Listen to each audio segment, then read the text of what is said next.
D'abord, merci. Merci beaucoup d'être venus si nombreux. La concurrence était rude ce soir, puisqu'en fait, on a, on a effectivement de la concurrence sur les ondes. Et d'être venus à l'invitation des entrepreneurs et dirigeants chrétiens pour participer à cette conférence débat sur le thème de la génération Y.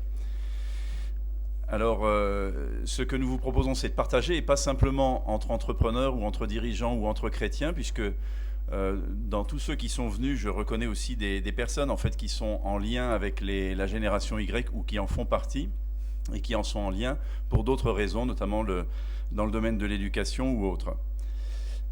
Une triple question par rapport à cette génération Y. Comment communiquer?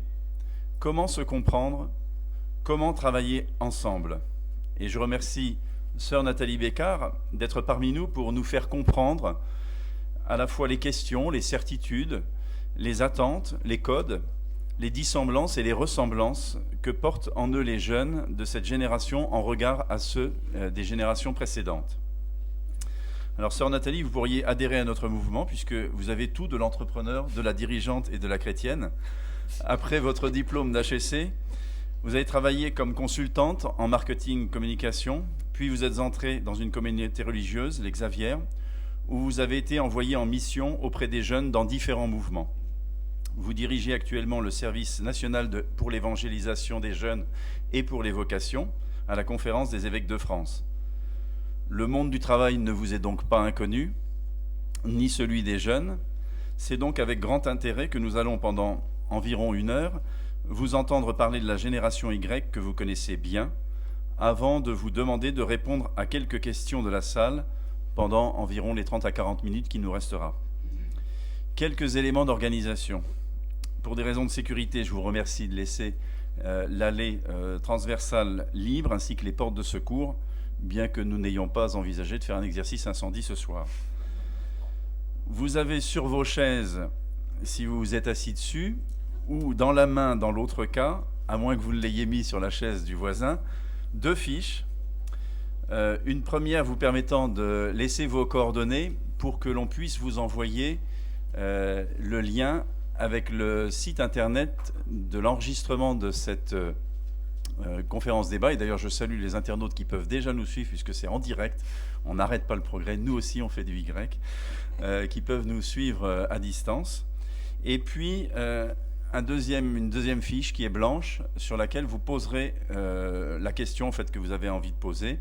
Et 5 à 10 minutes avant la fin de l'intervention de sœur Nathalie, eh bien, on ramassera les copies de telle sorte qu'un petit comité puisse trier par famille de questions et qu'on puisse remonter ces questions. Au fond de la salle, 3 stands, 4 même peut-être. Publica tout d'abord, en fait, la librairie qui vous vendra en fait des ouvrages de sœur Nathalie, que vous verrez en fait sur place, ainsi que d'autres ouvrages concernant la génération Y. Un stand des entrepreneurs et dirigeants chrétiens, où vous pourrez avoir toutes les informations concernant notre mouvement et y adhérer également, si vous le souhaitez. Et puis vous aurez des membres des EDC qui seront également disponibles avec un petit badge comme le mien, pour répondre à vos questions à l'issue de cette conférence débat. Et puis, un stand également réservé au mouvement, 2 stands, me fait-on signe au fond, réservé l'un au mouvement chrétien des cadres et dirigeants, et puis un autre à l'ACI, Action catholique des milieux indépendants. Et puis une dernière annonce avant de laisser la parole à sœur Nathalie Bécard, donc the last but not the least, comme on dit outre-Manche. Nous proposerons à votre générosité d'une part et à la sortie d'autre part des sacs pour que par votre bol nous couvrions les frais de cette manifestation de ce soir. Et comme vous le savez, si le bruit ne fait pas d'argent, ce serait bien que l'argent ne fasse pas trop de bruit à cette occasion. Voilà, donc sœur Nathalie Bécard, je vous laisse la parole. Voilà, eh bien, un grand merci de m'accueillir dans votre beau diocèse de Caen. C'est toujours une grande joie pour moi de me déplacer, voilà, et de rencontrer aussi sur le terrain beaucoup de monde. Et c'est vrai que, alors je ne devrais pas le dire parce que moi j'ai grandi en partie en Normandie, mais c'était dans la Haute, à Rouen. Voilà, donc, mais je suis toujours heureuse de venir en Normandie. Et ce beau diocèse a aussi impacté, entre guillemets, mon parcours parce que j'ai révisé mes concours pas loin d'ici, à Luc-sur-Mer. Et c'est entre autres ça qui m'a permis d'entrer à HEC. Où, en dernière année, en fait, j'ai fait l'option, ce qui s'appelle la majeure entrepreneur, avec laquelle je garde un lien chaque année. Je vais faire, ils demandent aux anciens de venir faire le recrutement donc des étudiants qui veulent faire la majeure entrepreneur et devenir des entrepreneurs. Donc c'est vrai que je suis toujours heureuse de rencontrer aussi, à travers les EDC ou d'autres, toute cette approche de l'entrepreneuriat qui est aussi importante. Et puis, c'est aussi une joie de retrouver Monseigneur Boulanger. D'habitude, on se voit à la conférence des évêques, et là, je le vois dans son domaine. Et puis, pas mal de têtes connues aussi que j'ai croisées à droite, à gauche. Dans l'Église, je dis toujours, on finit toujours par se revoir. Voilà, donc on va vivre un temps ensemble ce soir, autour de la génération Y.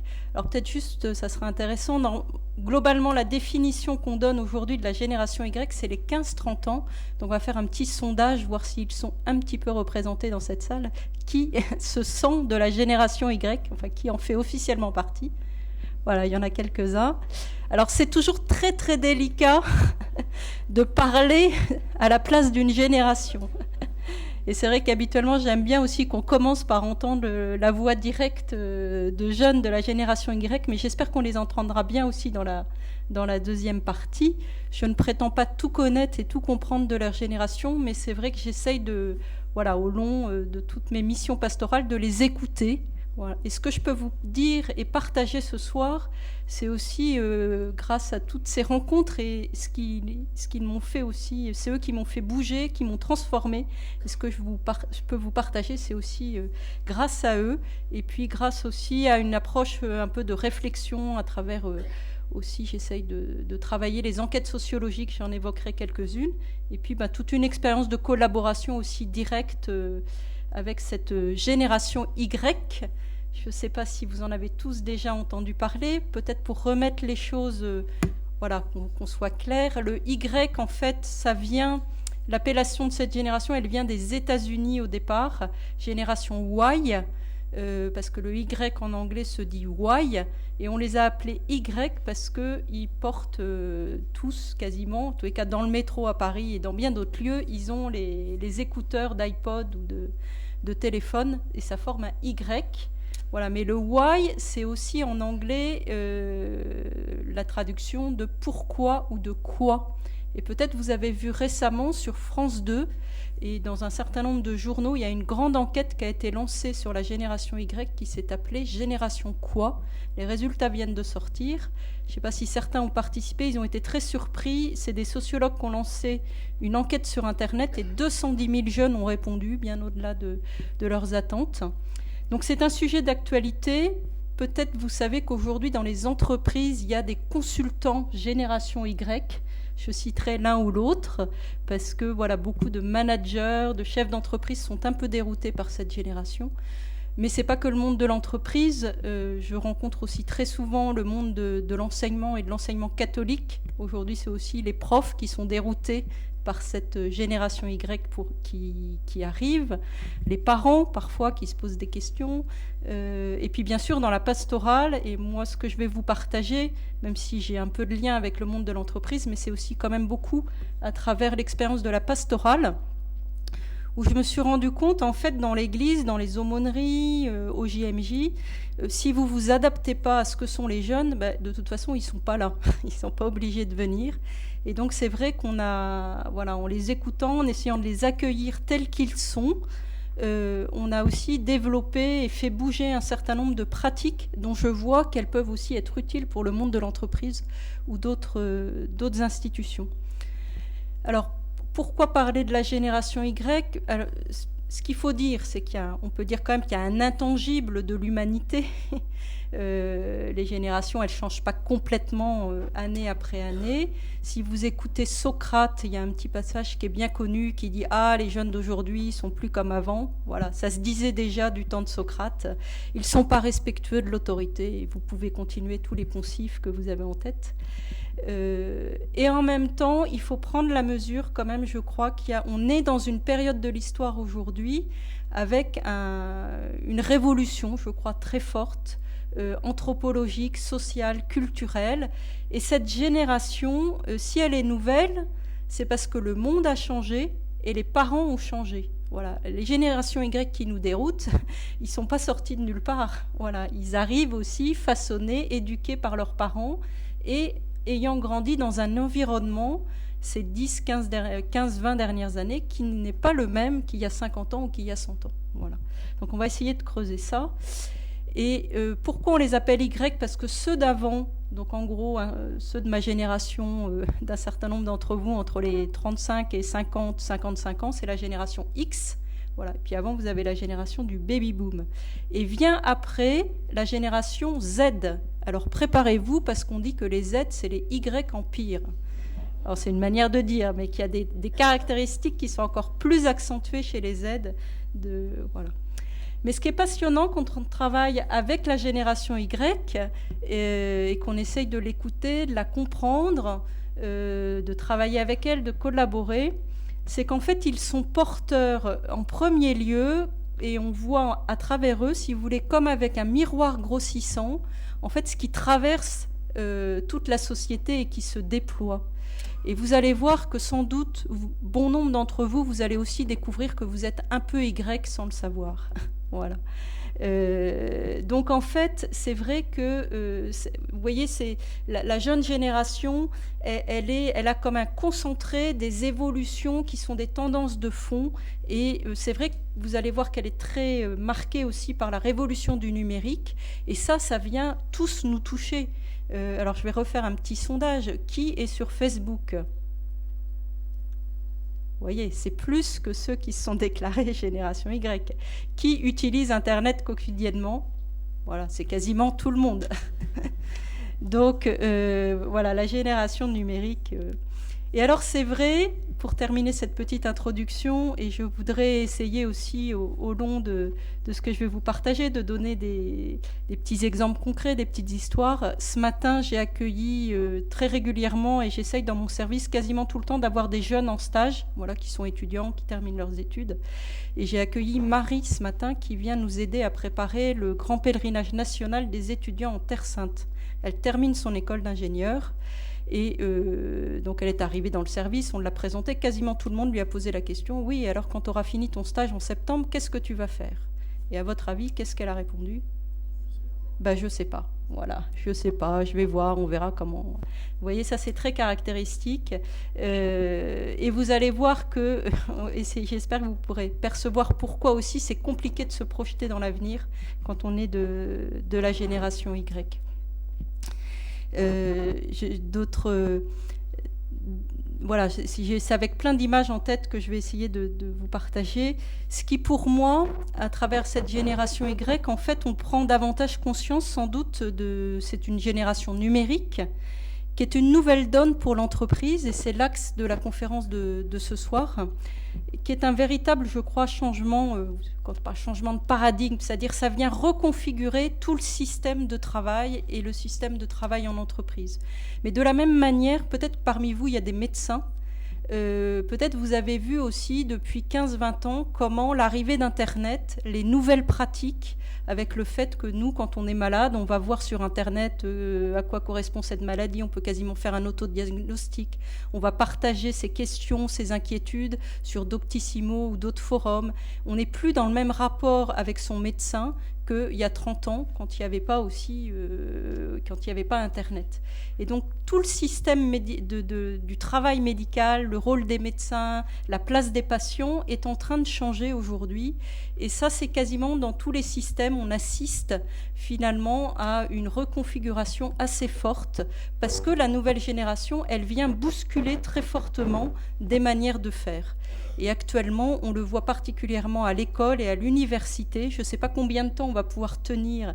Et c'est vrai que dans l'enseignement supérieur, en tous les cas, il y a plus de souplesse dans pas mal de lieux pour expérimenter de l'innovation pédagogique, parce que des jeunes qui peuvent avoir accès au savoir par Internet à toute heure, voilà, il n'y a plus le même rapport aux profs. Voilà.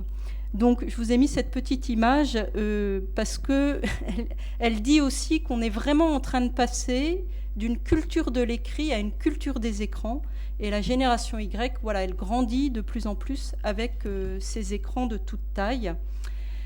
Alors, effectivement, même si c'est les EDC qui m'ont invité, je n'ai pas toute l'expérience d'entreprise que vous avez pour parler des questions dans le travail, mais j'ai envie de vous faire un petit clin d'œil avec cette expérience peut-être d'une des plus grandes multinationales, sans qu'elle soit cotée au CAC 40, qui sont les Journées mondiales de la jeunesse. C'est quand même pas rien. Elles ont un patron de 77 ans, le pape François, qui n'est pas vraiment de la génération Y.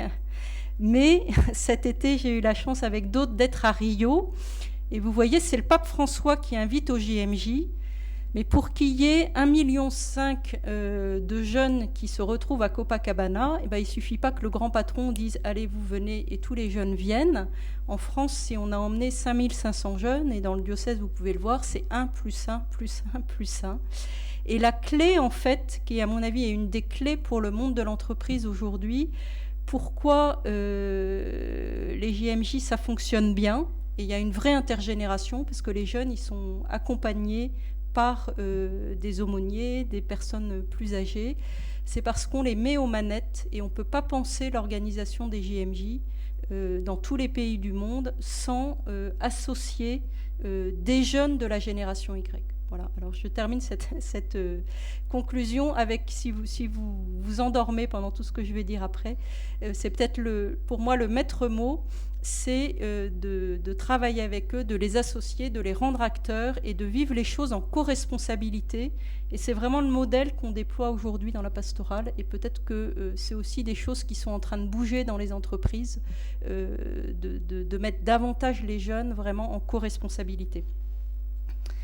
Donc je vais essayer de déployer un peu plus un focus sur la génération Y, avec une réflexion derrière un peu anthropologique, parce que je crois que c'est en fait des questions fortes qu'il y a derrière ce changement de génération, et puis surtout aussi un peu peut-être des clés pratiques, des pistes en tous les cas pour travailler avec cette génération Y. Alors, une des premières caractéristiques, génération Y, génération connectée, je pense que je n'ai pas besoin de vous faire de dessin, vous les voyez.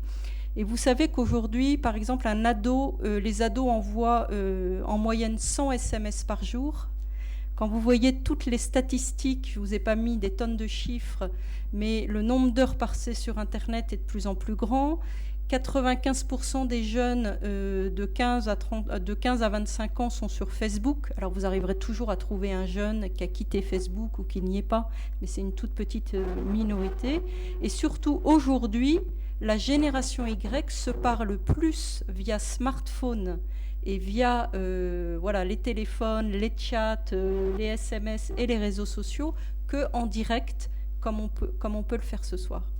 Donc ça veut dire que fait partie de la relation et de la manière d'être, et donc je crois aussi de travailler avec la génération Y, le fait d'intégrer qu'une partie de la relation se passe avec tous ces outils-là.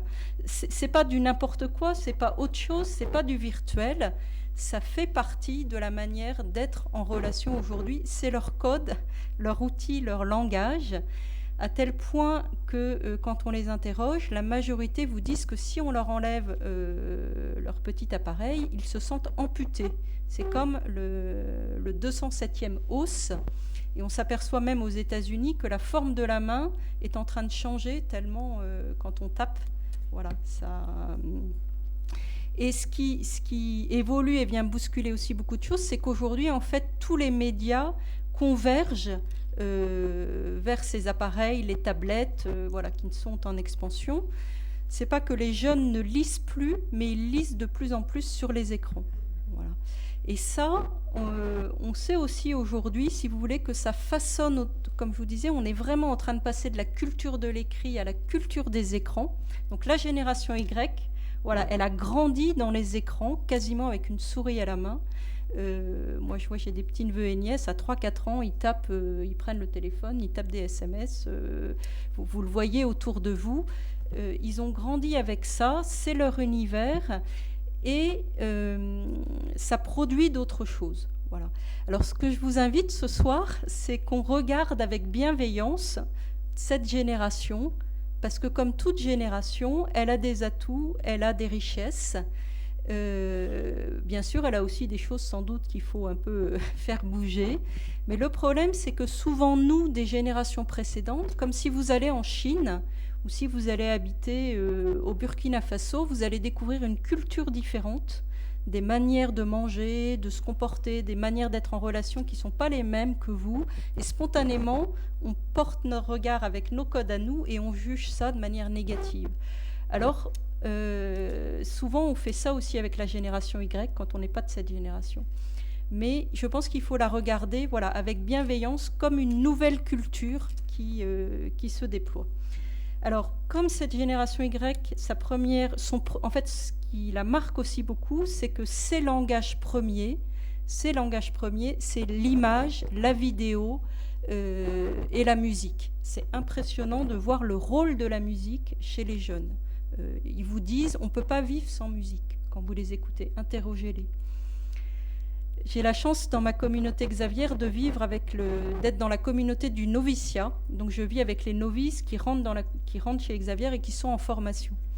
Il y a 10, 15 ans, et ma génération, quand on avait une restitution à faire, parce qu'on avait réfléchi sur tel ou tel thème en lien avec notre communauté, spontanément, on faisait ça par écrit, et puis il n'y a pas longtemps, les novices nous ont partagé quelque chose de leur travail. Elles l'ont fait en faisant une vidéo, un PowerPoint, un prési, avec de la musique et des images. Vous voyez.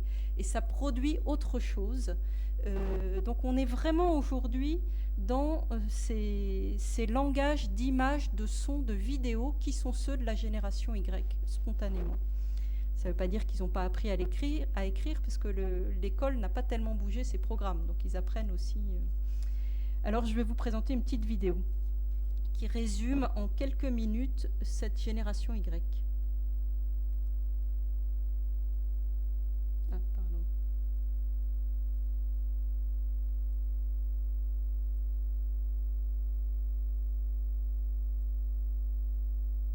Il n'y a pas le son.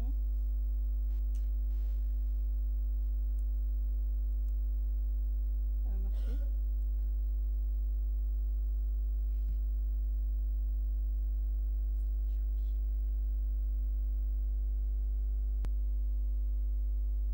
Ça marche ? Alors, c'est parti.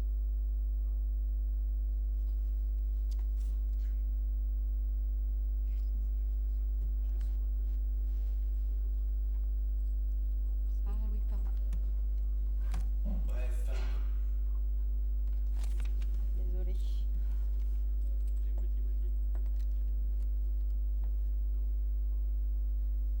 Le communisme qui fait peur, une menace de...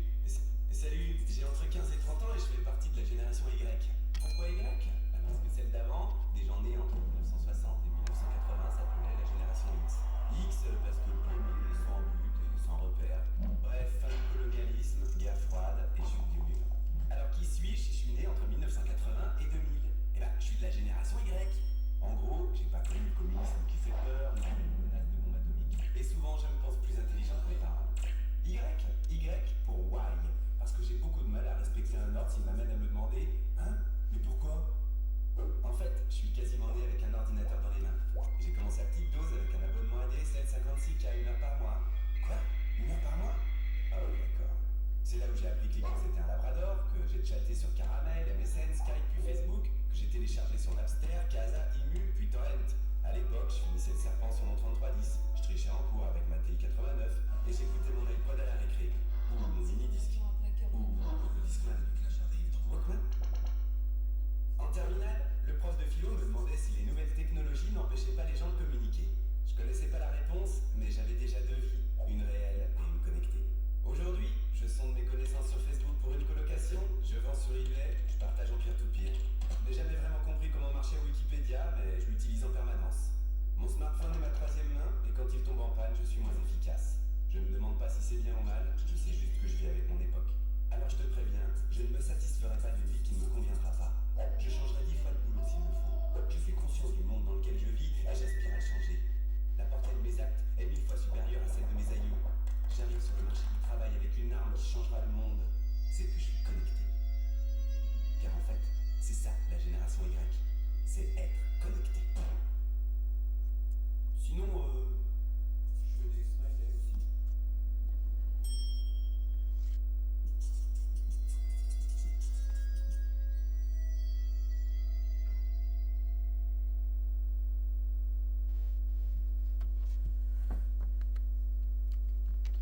Voilà, petit aperçu de cette génération Y en une petite vidéo.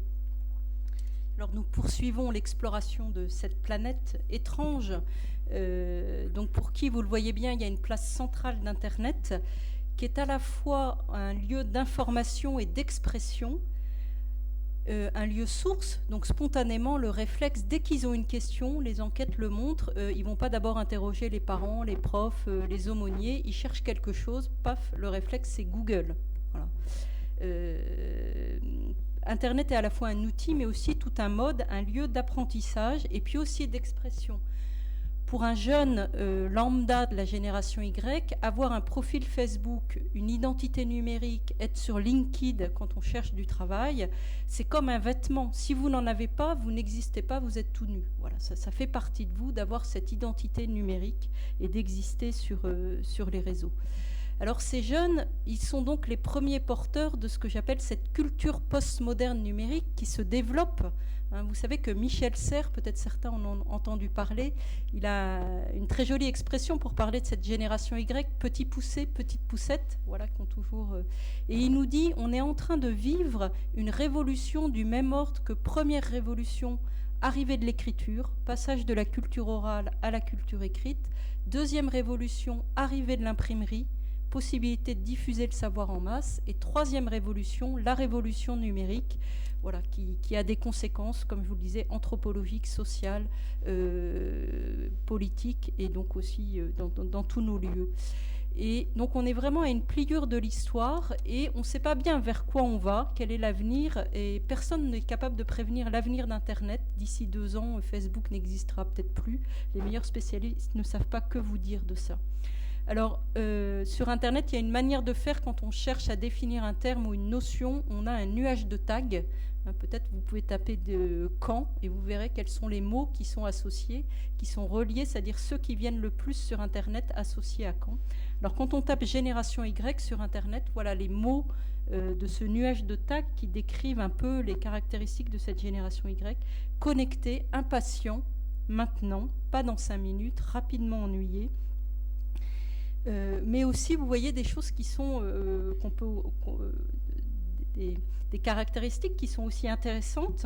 Mobile, et sans doute la plus grande caractéristique des Y, je le développerai, c'est la mobilité qui n'est pas seulement géographique. Les jeunes qui arrivent sur le marché du travail aujourd'hui, vous savez que 50% d'une génération aujourd'hui rentre dans l'enseignement supérieur, ça ne veut pas dire qu'elle décroche un diplôme. En 1984, ils étaient 12%. Donc ça a changé aussi beaucoup de choses. On a une génération aujourd'hui Y qui accède massivement à l'enseignement supérieur. Ils ont fait des stages à l'étranger, Erasmus, il y a une mobilité de plus en plus grande, ils passent d'une ville à l'autre. Mais cette mobilité, elle est aussi intellectuelle, affective, une mobilité d'appartenance. Voilà, la mobilité, c'est quelque chose de clé. Et vous voyez bien qu'avec les jeunes d'aujourd'hui, ils font de moins en moins un parcours linéaire dans la même entreprise, que peut-être certains d'entre vous ou parents ou grands-parents ont vécu. Donc ils sont adaptables. Voilà. Et aussi, ce qui est très important à prendre en compte, c'est que cette génération connectée, c'est une génération globalisée. On s'aperçoit qu'il n'y a jamais eu autant de caractéristiques communes au-delà des pays. Pour ça, je reprends aussi mon modèle des JMJ, mais on peut le vivre sur d'autres choses. On est dans une culture aussi qui est, aussi cette société de consommation, qui est un peu américanisée aussi, avec ces médias, avec Internet. On grandit ici à Caen ou ailleurs, mais on est branché sur le monde entier et on peut voir ce qui se passe ailleurs. C'est une génération, du coup, qui a conscience, quand on les interroge, ils disent à 91%, quel que soit le pays d'origine, notre appartenance première, c'est l'appartenance à l'humanité, avant de se sentir appartenir à un pays, à une ville ou à une région. Ça, on peut s'en réjouir. Voilà, il y a une conscience d'être de la même famille humaine. Ça produit un engagement citoyen assez fort, une interdépendance, un souci de l'avenir de la planète, globalement. Voilà, cette conscience d'être interdépendant. Et ils sont aussi... Alors, on va développer tout à l'heure l'aspect du rapport au temps.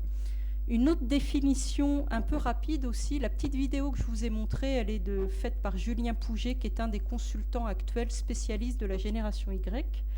et il donne un petit terme, génération SIM.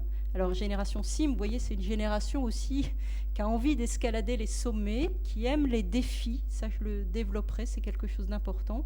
Et pour lui, SIM, ça veut dire quoi? C comme connexion, I comme instant, M comme mondialisation, E comme émotion et S comme sens. Je vais développer ici qu'est-ce qui caractérise aussi cette génération, c'est qu'ils baignent en fait en permanence dans un flux médiatique. Vous voyez, je suis arrivée ici, quelqu'un avait vu sur son smartphone, et vous êtes sans doute tous au courant qu'il y a donc un remaniement ministériel, ce qui n'est pas forcément une grande surprise, mais donc ça a été annoncé tout à l'heure. Voilà, on peut le savoir, et certains, je pense, continuent à suivre en direct les commentaires, et s'il y a des nominations de ministres ce soir, on a en permanence l'info instantanée. Voilà, vous avez peut-être suivi hier les résultats des élections. On est branché, et en fait, aujourd'hui, les jeunes de la génération Y, ils vivent dans un flux médiatique comme un poisson dans la mer. Voilà, c'est leur environnement. On peut savoir, tout le monde suit, et vous l'avez fait, l'histoire de l'avion de Malaysia Airlines qui a disparu, et vous avez le monde entier qui suit ça. Vous avez une sœur, Christina, qui est passée dans l'émission The Voice, je ne sais pas si vous avez vu ça, en Italie, qui a complètement étonné tout le monde. Eh bien, sa vidéo, en quasiment un instant, a fait le tour du monde, et elle est en train de battre tous les records de vidéos vues sur YouTube, puisque j'ai lu aujourd'hui qu'elle a fait 30 millions, sa vidéo a été vue par 30 millions de personnes, vous imaginez, ce qui est bien plus que le dernier chanteur à la mode qui avait déjà battu tous les records, qui était le chanteur Psy, que certains peut-être connaissent. Voilà, donc vous voyez, l'information, on baigne dedans, elle fait le tour du monde. Et ce qui a beaucoup changé aussi les choses avec l'arrivée d'Internet, c'est les chaînes d'information instantanées qui font que, voilà, aujourd'hui, tout se sait, et on vit de plus en plus dans l'instant. Important aussi en France, mais c'est pas qu'en France, c'est dans le monde, mais quand on parle de génération Y, et quand on leur demande à eux quel est le mot qui vous vient pour parler de votre génération, et bien vous voyez, je ne sais pas si vous arrivez à bien voir, voilà, le premier mot qui ressort, ça c'est de la fameuse enquête dont je vous ai parlé, là, qui vient de sortir. Le premier mot, quand on les interroge sur qu'est-ce qui définit votre génération, ils mettent génération sacrifiée. Hein, et vous avez en dessous génération désabusée, génération perdue et génération désenchantée. Donc il faut quand même avoir ça aussi en tête. 25% de taux de chômage chez les 18-25 ans actuellement, et dans certains quartiers c'est 50 à 60%. Vous avez aussi, on a un système scolaire qui laisse quand même sur la route bon nombre de jeunes, et on peut dire plein de choses sur les jeunes, mais le facteur, ce qui produit le plus de différence entre les jeunes d'une même génération, on s'aperçoit que c'est le niveau de diplôme. Voilà. Et le niveau de diplôme, aujourd'hui en France, c'est ce qui fournit, c'est ce qui explique en fait le plus les différences entre les jeunes, y compris dans leur comportement, dans leur culture. On sait par exemple que c'est les jeunes les moins diplômés et les plus au chômage qui ont le moins voté au municipal. Vous voyez, c'est un facteur explicatif. Donc avoir ça en tête, voilà, que c'est une génération du coup qui grandit dans un monde où elle a l'impression qu'on ne lui fait pas de cadeaux, qu'elle va galérer pour trouver du boulot. 25% des moins de 25 ans sont sous le seuil de pauvreté. C'est un chiffre qui ne cesse d'augmenter. Voilà, donc il faut aussi qu'on ait ça en tête quand on parle de la génération Y. Il y a ceux qui s'en sortent, mais il y a aussi ceux qui restent sur le carreau. Et ce que cette enquête révèle, c'est que globalement, on a une jeunesse de la génération Y qui est en souffrance, qui est frustrée, qui a une vision très pessimiste du futur. Et ça aussi, toutes les enquêtes le montrent, on a en France la génération la plus angoissée et la plus stressée par rapport à l'avenir, à peu près à égalité avec les Japonais. Mais au niveau de l'Europe, notamment, je pense, parce qu'une des explications, c'est qu'on a aussi un système éducatif qui met beaucoup la pression, parce qu'on est dans un pays, en fait, en gros, où votre avenir, il est quand même très lié à votre niveau de diplôme, et il est joué à 18 ans, selon que vous êtes dans la bonne prépa, la bonne fac. Et ça met une pression sur tout le système. Ça produit aussi des parents angoissés par rapport à leurs enfants qui leur transmettent l'angoisse. Et quand vous écoutez les jeunes, voilà, ce qu'on entend le plus, c'est ce manque de confiance en l'avenir et le sentiment d'être stressé de la vie. Et avec aujourd'hui, ce qui change beaucoup, c'est que tous ceux d'entre vous qui ont grandi dans l'après-guerre, dans la génération des 30 glorieuses, on était dans la croissance économique, on était dans l'idée du progrès, que globalement on allait vers un avenir meilleur et que les enfants allaient faire mieux que leurs parents. Voilà. Et aujourd'hui, les jeunes ont conscience que globalement, ils auront un avenir moins bon que leurs parents. Alors vous voyez, ça produit des renversements qui font qu'on ne se construit pas de la même manière. En même temps, on a une génération qui n'a jamais été autant éduquée que les générations précédentes. Donc le travail est plus difficile, ça reste une valeur forte. Mais, je vous disais, sur l'enseignement supérieur, on est passé en 84, 12% d'une classe d'âge. Aujourd'hui, on est à plus de 50% qui rentrent dans l'enseignement supérieur. Mais le nombre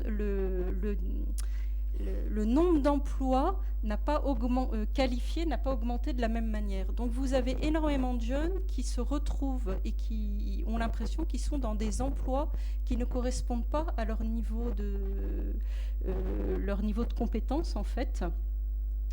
Et donc ça produit aujourd'hui une génération qui est aussi assez frustrée et en même temps très consciente du monde dans lequel elle vit. Voilà. Et donc ils ne sont pas naïfs. Voilà. Ils ne sont pas naïfs, ils savent qu'ils sont dans une société où ils ont l'impression que leur avenir est assez contraint. Et en même temps, le plus paradoxal, quand vous interrogez les jeunes de cette génération, ils vous disent « le monde va mal ». Voilà. Mais moi, globalement, je vais bien. Vous voyez. Donc il y a quelque chose d'assez paradoxal d'avoir l'impression qu'ils sont dans un monde difficile qui va mal, mais qu'à 80%, ils pensent qu'ils vont pouvoir s'en tirer et se débrouiller dans ce monde-là. Donc ça donne des jeunes aussi assez débrouillards. En même temps, ces jeunes, et ça n'a pas trop changé, vous voyez, il y a des intangibles, ce qui est quand même prioritaire pour eux, et ça s'accentue, c'est d'abord la famille, à 90%, et là aussi ça ne change pas, les jeunes continuent de rêver d'avoir un amour fidèle, durable, globalement de se marier. Leurs amis, c'est quelque chose d'important, et le travail vient après.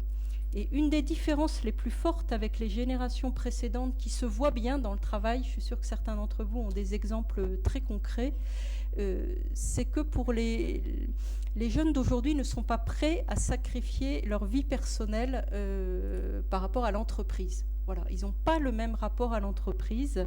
Le travail est important, mais pour eux, c'est d'abord un moyen de s'épanouir. Voilà. Et quelque part, ils ont envie aussi de s'éclater, entre guillemets, dans leur travail. Alors, je vais maintenant vous donner 4 images, j'aime bien parler avec des images, pour caractériser cette génération numérique. Première image, mais j'en ai déjà parlé, c'est le réseau.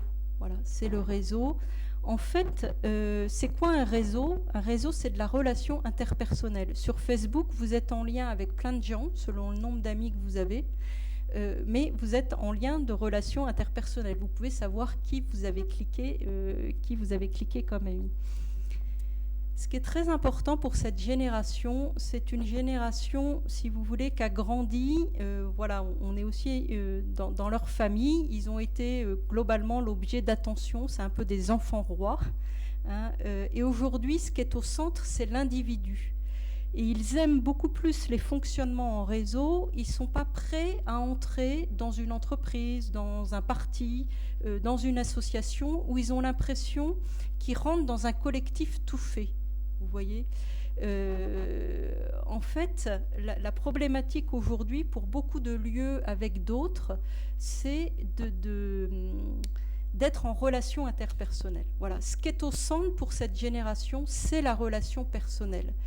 Et pour eux, sans doute, quand on les interroge et on le voit, ce qui est peut-être le plus essentiel pour eux dans leur travail, c'est la qualité des relations tissées avec leur équipe, avec leur manager.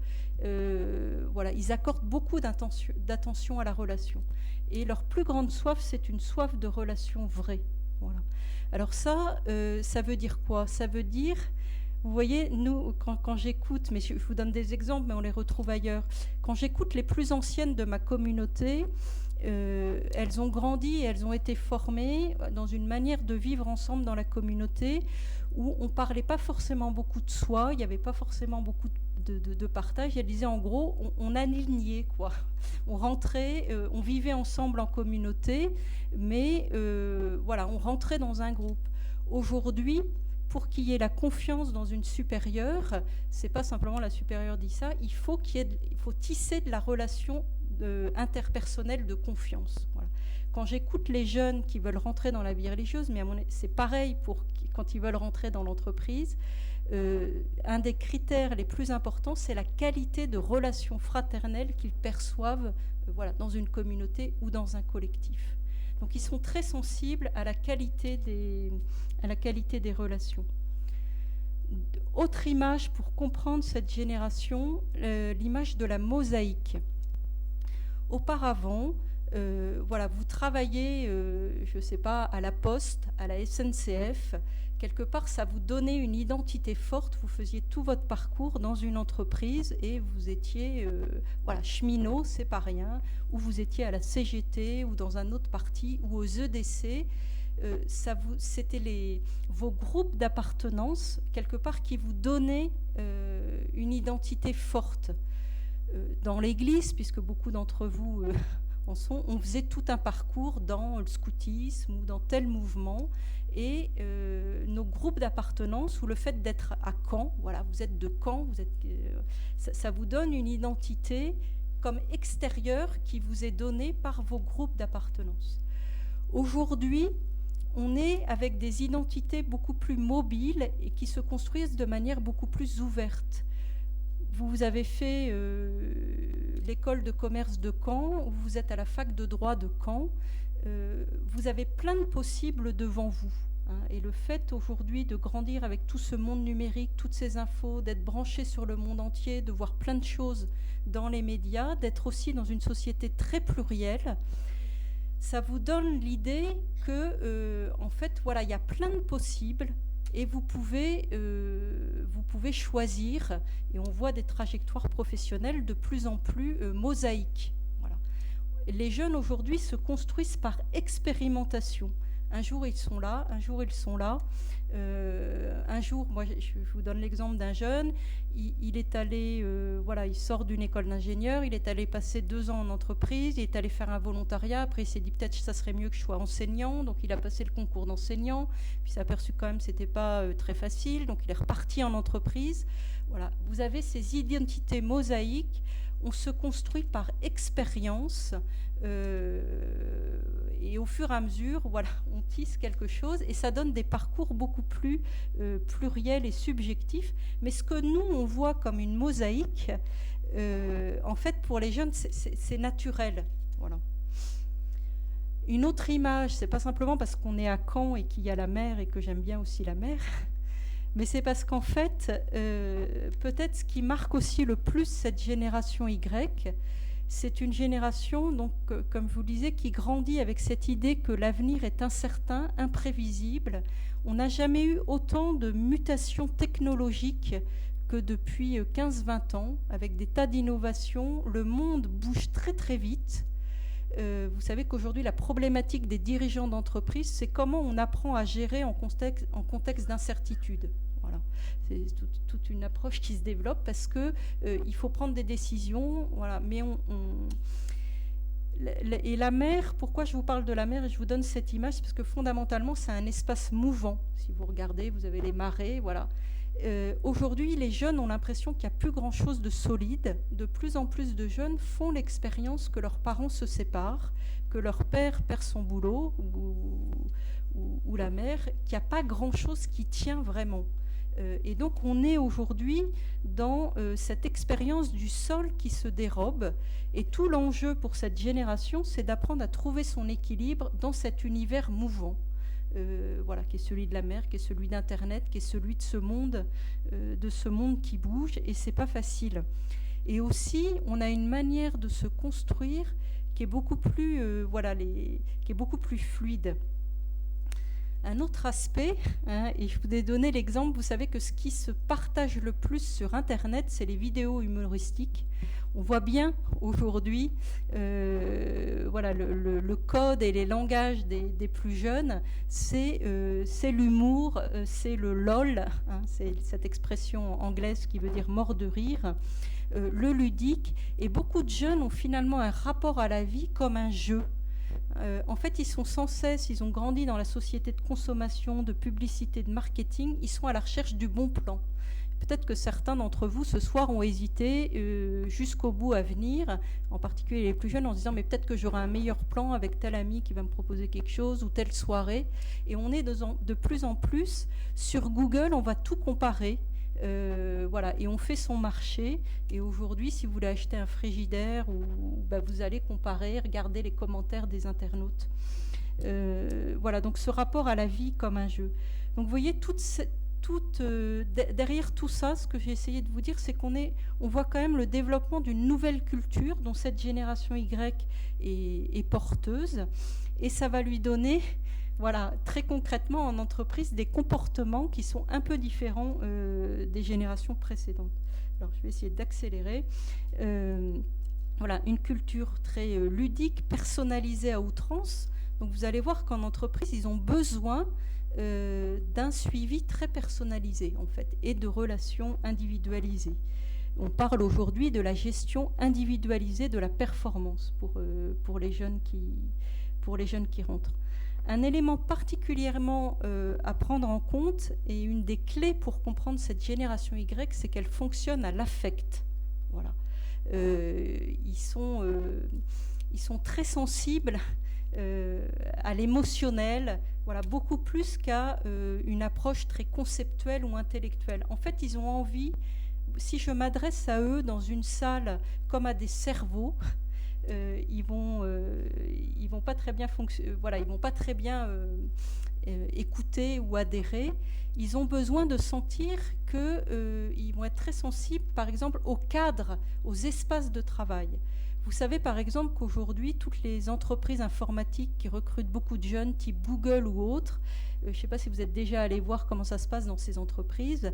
En fait, vous n'avez pas tellement de bureaux très sérieux.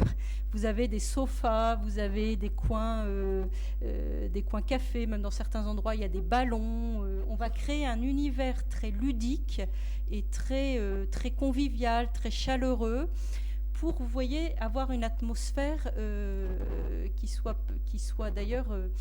qui suscite la créativité dans le travail, qui suscite un cadre de travail convivial où les gens ont envie d'échanger, de se rencontrer et travaillent ensemble. Ils travaillent et en même temps ils boivent du coca, ça ne les empêche pas de travailler. Mais alors que dans bon nombre d'entreprises plus à l'ancienne, entre guillemets, on est dans du sérieux. Voilà. Et une manière de comprendre la différence entre la génération Y et les générations précédentes, je vais vous donner un petit tableau après, c'est de comprendre qu'on est passé de l'homo faber, très sérieux, voilà, l'ingénieur qui fait bien son travail par devoir, à l'homo ludens, c'est-à-dire le jeune génération Y qui fonctionne beaucoup plus sur le ludique. Et si je voulais être cohérente avec tout ce que j'essaye de vous dire ce soir, parce que je vous trouve quand même très sérieux, et je me dis depuis le début, mais oulala, j'arrive pas à les faire rire un peu, il y a quelque chose qui ne doit pas aller, j'arrêterai pour qu'on fasse un jeu et puis qu'on se mette à faire question pour un champion sur la génération Y. Vous voyez, ça passerait peut-être mieux, mais non, peut-être que vous n'êtes pas du tout des Y. Donc... Voilà. Donc, vous voyez quelques aspects de cette culture. Et le maître mot, et là aussi, si je voulais être cohérente avec tout ce que j'essaye de vous dire, je vous ai mis des petits prénoms dans mon intro. J'ai en mémoire ce jeune étudiant qui terminait ses études, qui avait commencé à travailler, que j'ai eu à l'aumônerie des étudiants de Créteil. On avait fait venir, comme ça se fait, comme vous l'avez fait ce soir, très sérieusement, vous demander à un témoin de venir vous partager des choses. Et puis à la fin de la soirée, il me dit, bon, c'était pas mal ce qu'il nous a raconté, mais alors quand même, franchement, c'était pas assez web 2.0. Et ça voulait dire que c'était pas du tout assez interactif, vous voyez. Donc ça, c'est un des maîtres mots pour comprendre la génération Y. Et si vous voulez travailler avec elle, lui, faites pas des discours de 3 heures qui l'embêtent, mais trouvez le moyen d'être voilà, dans l'interactivité, parce que cette génération Google, voilà des mots qui la caractérisent: le surf, le flux, le jeu, le paradoxe, et en même temps quelque chose de très très important, et ça c'est développé dans tous les manuels de management pour la génération Y, c'est une génération en très grande soif de sens, et pour la motiver au travail, pour la faire travailler, il ne suffit pas de lui dire fais ci, fais ça, elle a besoin de comprendre la finalité, les tenants, les aboutissants. Voilà, génération Y, c'est ça. Et donc je me rappelle encore cette jeune Émilie qui arrive dans une nouvelle entreprise avec une chef très autoritaire qui lui dit tu vas me faire un rapport là-dessus, voilà, sans lui dire plus. Et elle était complètement déroutée. Elle ne peut pas faire un truc dont elle ne voit pas l'utilité et dont elle ne voit pas la finalité. Voilà. Cette génération, elle a besoin de sentir que ce qu'elle fait a un impact et a une utilité. Voilà. Parce que, vous le voyez, comme elle est dans cette peur de l'avenir, dans cet avenir qui est difficile à envisager, elle est dans un court-termisme et du coup elle a besoin, elle regarde globalement les choses à court terme. Voilà.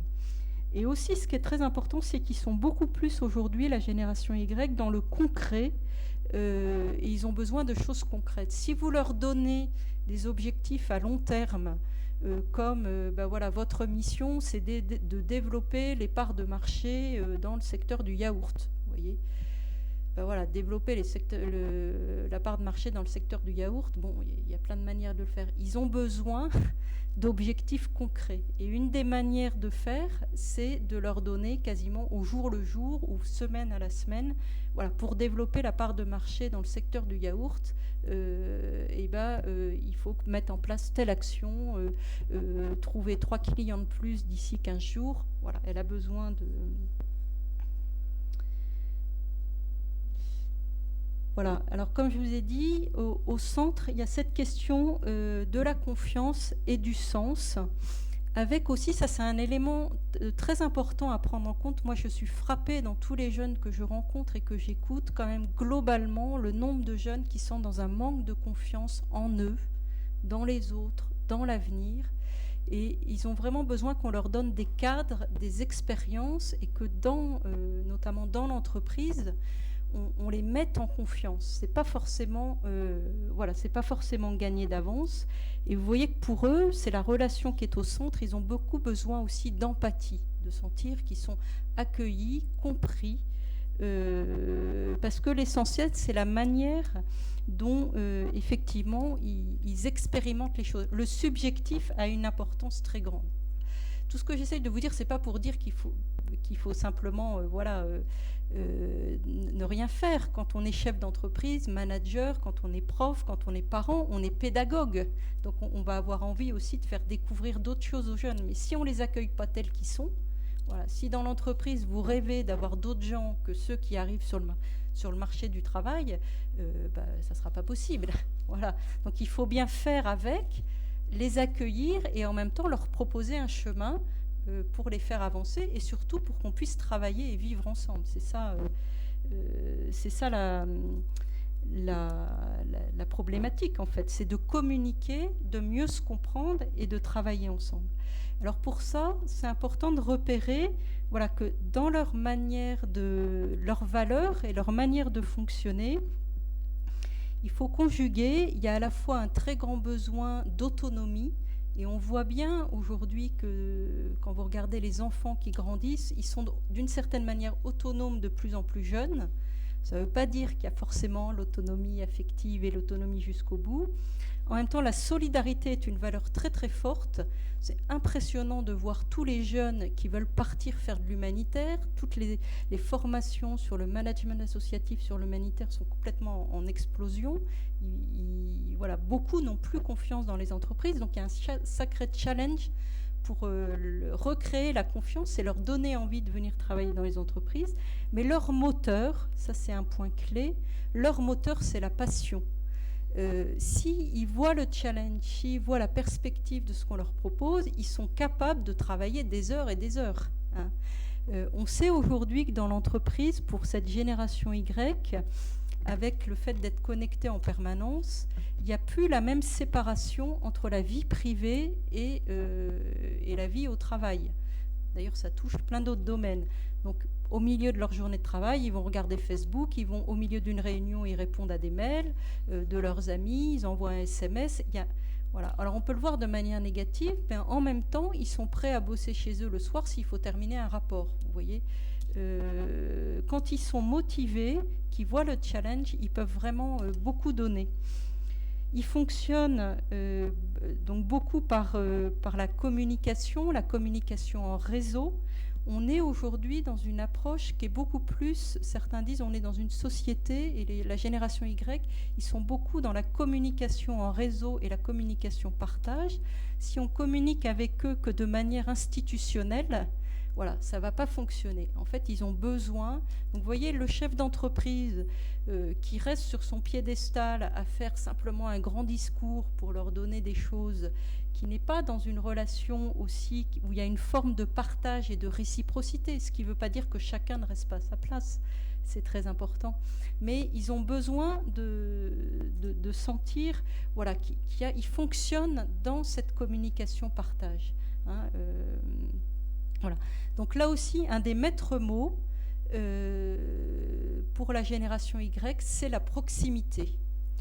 Regardez là aussi, je reviens, c'est pas simplement parce qu'il est jésuite, mais voyez le pape François, qui est aujourd'hui quand même très populaire, très apprécié par beaucoup, qui touche beaucoup les jeunes, bon nombre de jeunes. C'est parce que quelque part il est très proche et très en phase avec toute cette culture de la génération Y que j'essaye de vous décrire. Il est dans la proximité, dans la relation, dans l'authenticité, qui sont des valeurs extrêmement fortes pour les jeunes.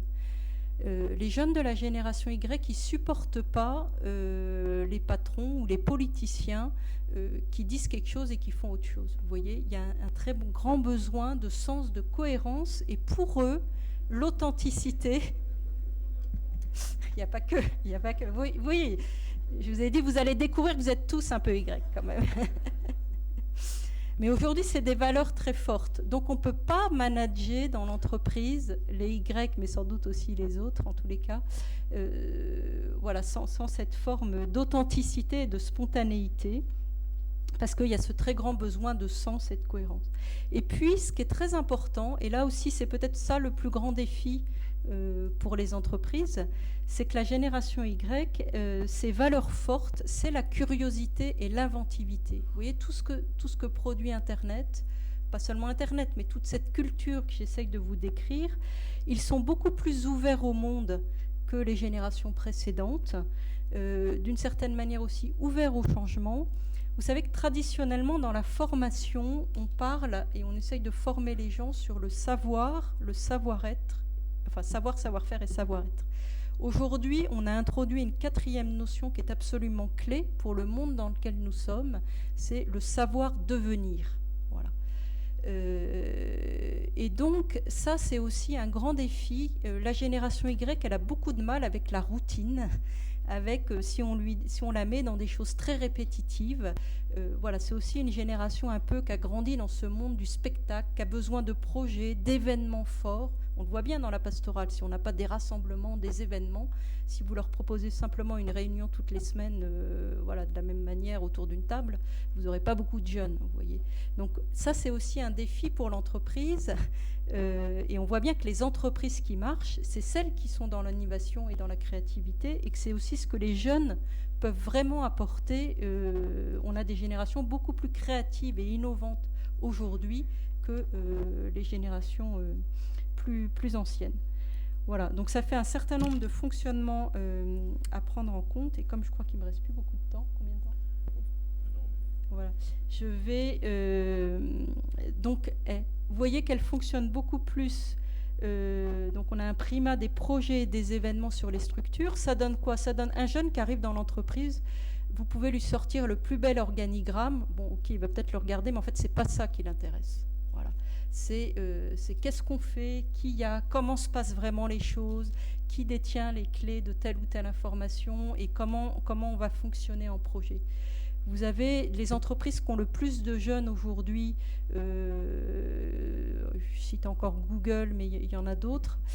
En fait, elles n'ont plus d'organigramme, elles fonctionnent beaucoup en mode projet avec des équipes. Bon, puis maintenant, il y a une recherche pour quand même combiner à la fois du transversal. Mais vous voyez, la génération Y, si on veut l'accueillir, c'est pas simplement de lui faire un petit accueil sympa. Ça vient toucher toute l'organisation de l'entreprise, la gouvernance de l'entreprise, la manière de travailler. Voilà. Un primat du charisme et des personnes sur les fonctions, ça c'est aussi quelque chose d'important. Dire le jeune, il ne va pas vous respecter d'emblée ou obéir sans réfléchir, simplement parce que vous êtes le patron ou vous êtes son N+1 ou son N+2. Voilà, on le voit aussi avec les profs, il faut développer un charisme, une autorité qui n'est pas simplement une autorité de fonction ou de fait, mais une autorité reconnue, voilà, à travers ce que vous faites et ce que vous proposez. Alors, j'avance pour... je prévois toujours trop, donc je vais avancer sur ma dernière partie. Alors, en attendant, vous pouvez bien sûr noter des questions sur vos papiers. Je sais qu'Éric est en train de ramasser, ainsi que les petites fiches sur lesquelles vous pouvez mettre vos coordonnées pour avoir d'autres informations ou le lien pour la conférence. Voilà, alors je vous mets cette petite diapo un peu résumée qui a été faite par un sociologue qui regarde beaucoup tout ce qui se passe et cette nouvelle génération qui arrive au travail et qui met un peu en perspective, voilà, d'un côté, alors peut-être un certain nombre d'entre vous se reconnaîtront dans cet homo faber, c'est-à-dire voilà, le travailleur avec... dont les valeurs fortes dans le travail, c'est l'effort, le dévouement, le mérite, un certain perfectionnisme, qui est orienté, vous voyez, qui planifie, qui est orienté vers le futur et qui planifie les choses. Voilà, la figure, c'est le père, l'ingénieur, le pionnier, le héros, le chef, l'arbitre. Voilà, on applique, on structure, on fait des beaux organigrammes, et dans l'entreprise, peut-être un certain nombre vous en faites, qui est dans une certaine rationalisation des choses, voilà, qui essayent de développer un savoir, une expertise, savoir-faire, dont les repères sont les textes, avec cette génération Y qui est de plus en plus un homo ludens, voilà, un apprenant très intuitif. Beaucoup, voilà, ils apprennent. D'ailleurs, il y a une chose, vous pouvez, si vous voulez savoir si vous êtes de la génération Y, enfin de la génération Y ou de la génération Homo Faber, mettez un nouvel appareil électronique qui arrive chez vous. Moi, dans ma communauté, c'est très drôle. Les plus âgées, elles vont aller lire de A à Z la notice, tout décortiquer avant de toucher à la nouvelle télé qui vient d'arriver. Et les plus jeunes, elles vont jamais regarder la notice. Elles vont d'emblée ouvrir le truc, essayer, et puis voilà, elles vont expérimenter. Vous voyez, ben ça, c'est très caractéristique. Voilà. Alors l'homo ludens, il est beaucoup plus, voilà, dans l'expérimentation, intuitif. Ce qui est important pour lui, c'est le jeu, le plaisir, le fun. Est-ce qu'il s'amuse dans son travail ? Il prend des risques. Il est beaucoup plus dans l'instant, dans le présent. Les figures fortes, c'est la tête de réseau, le meneur, leader, l'enfant, le navigateur. Voilà. C'est pour ça que je pense qu'en fait, quand on fait de la voile, on apprend beaucoup de choses sur la manière de vivre dans le monde d'aujourd'hui, qui est bien mouvant. Donc, emmenez vos équipes faire de la voile. Donc les mots-clés pour cette génération Y, c'est créer, transformer, personnaliser. Vous voyez, mettre en relation le réseau, la connexion. Voilà. Et ce qui est important, c'est le partage, le collectif. Mais un collectif un peu autre. Voilà. Et les images, les sons, les vidéos. Alors, un exemple... un exemple que je peux vous donner, c'est Génération Co, même si j'ai fait une petite erreur dans le titre, parce que j'avais donné cet exemple aussi pour l'enseignement catholique. Mais vous voyez, une des plus grandes réussites sur le net actuellement et qui est très caractéristique des manières de faire de la génération Y, c'est le covoiturage. Je ne sais pas qui est venu en covoiturage ce soir. Ah, il y en a quelques-uns, vous voyez, il y en a quelques-uns. En tous les cas, Voilà, pour beaucoup aujourd'hui, le réflexe, c'est le covoiturage. Et cette génération Y, elle aime le collaboratif, la co-construction, quelque chose, voilà.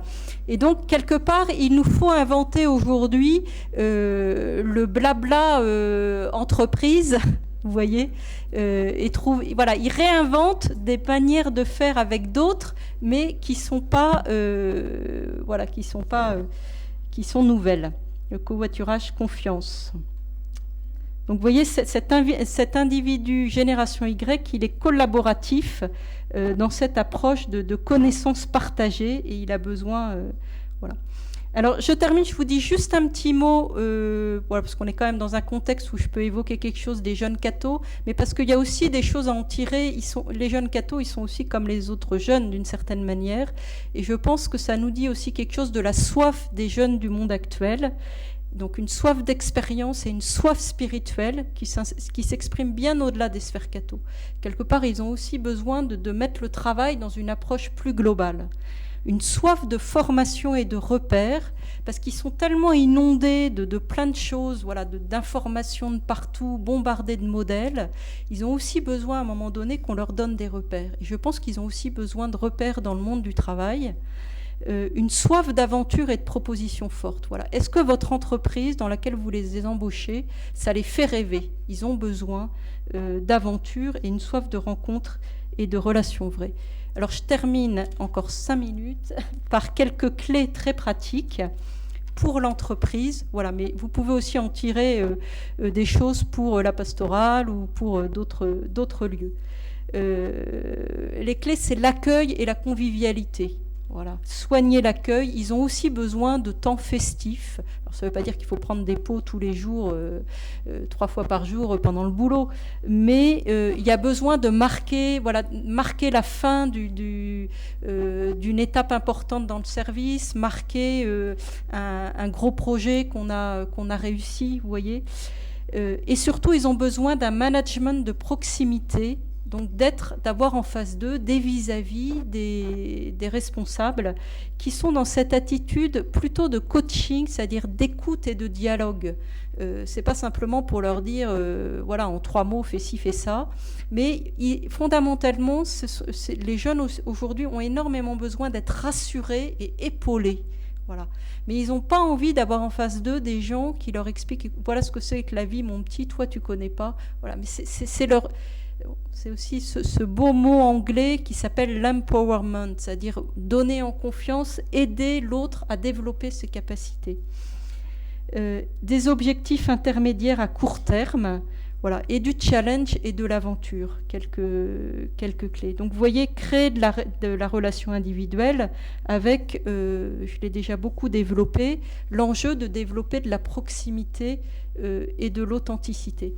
Moi, je me suis aperçue l'année dernière pour les JMJ, à chaque fois sur un projet pour les jeunes, je travaille toujours en binôme avec un jeune coordinateur, voilà, qui est vraiment responsable on est co-responsable du projet en fait. Je lui donne le maximum d'autonomie et derrière je suis en soutien parce que quand il arrive, il débarque à la conférence des évêques de France, c'est quand même tout un monde, c'est parfois plus complexe qu'une entreprise. Je sais pas ce que vous en direz, mais enfin... voilà, il faut du temps pour décoder donc voilà, il y a besoin de gens qui sont là, qui peuvent aider, orienter, décoder des choses, mais donner un maximum d'autonomie et de responsabilité. Mais si on le laisse, il peut facilement, les jeunes aussi aujourd'hui peuvent facilement se noyer. Voilà, il y a tellement donc il y a besoin d'un pilotage serré, de leur donner au début, quand les jeunes arrivent, moi je fais le point quasiment tous les jours avec eux. Puis au fur et à mesure, on va espacer les rencontres pour faire le point sur ce qui s'est passé, comment ils ont travaillé jusque-là et les objectifs à venir. Voilà.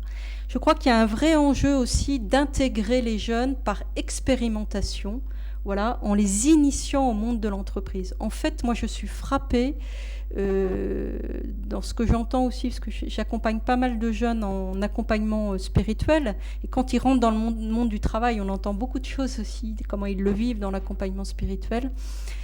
c'est quand même un autre, même si les stages se développent, c'est quand même un autre monde, et notamment ceux de la fac, quand ils débarquent en entreprise pour la première fois, ils ne connaissent pas les codes, comment ça marche. Il y a par exemple toute une formation à faire pour leur apprendre à faire du reporting, à être bien en interaction. C'est pas du tout spontané.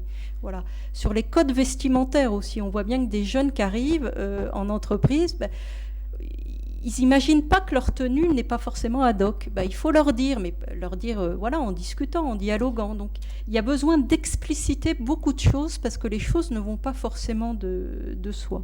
Et puis je crois que ce qui est fondamental, là aussi, on le sent beaucoup dans la pastorale, mais je crois qu'il faut aussi le développer en entreprise et dans d'autres lieux comme l'enseignement. Comme ils vivent beaucoup dans le présent en enchaînant des tas de choses, il faut leur donner des espaces pour relire, nommer leur expérience et les aider à se poser, dire voilà, il y en a qui se plantent dans le travail tout simplement parce qu'ils n'ont pas de lieu de recul. Et du coup, un petit problème avec le collègue d'à côté peut prendre toute la place. Il se noie dans un verre d'eau. Vous voyez, donc il y a un très grand enjeu aujourd'hui à donner des espaces de recul, de relecture, pour nommer ce qu'ils vivent, décoder les choses et les aider à avancer. Voilà. Et puis, un enjeu d'une approche très pragmatique. Ils ont besoin d'être dans le donnant-donnant. En fait, on s'aperçoit, c'est comme dans les... Vous savez qu'aujourd'hui, il y a une augmentation très forte des jeunes de 18 à 30 ans sur le bénévolat. De plus en plus de jeunes sont bénévoles. Parfois, on dit les jeunes ne s'engagent pas. C'est pas vrai.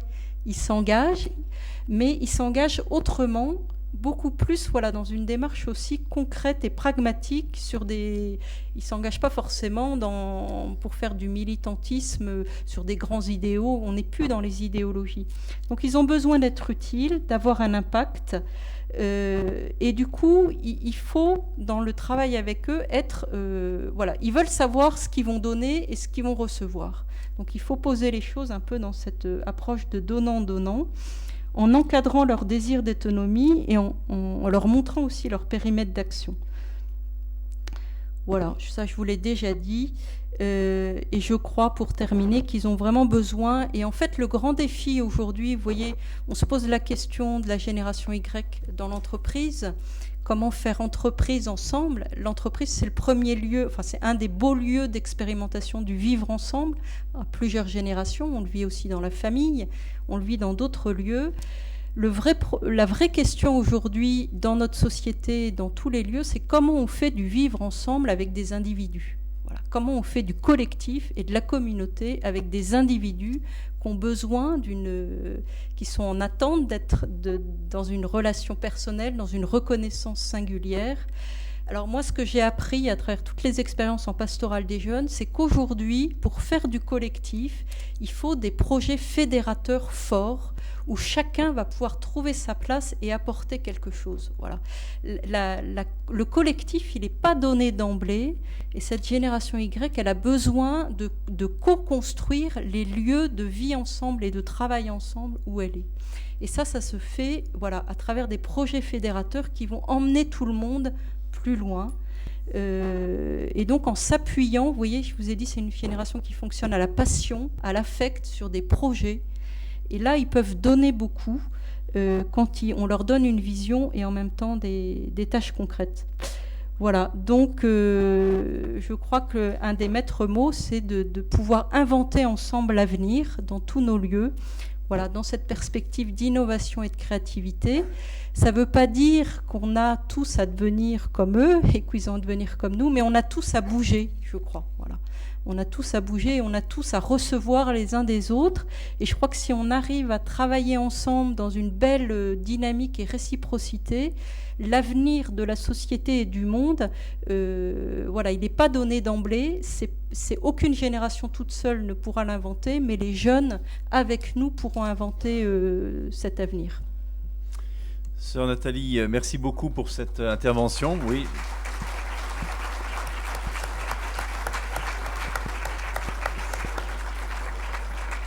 Je Je crois que les applaudissements viennent saluer en fait cette vision que vous nous avez donnée de la génération Y qui nous permet d'avoir un regard plus juste, certainement plus empathique, moins critique vis-à-vis d'eux.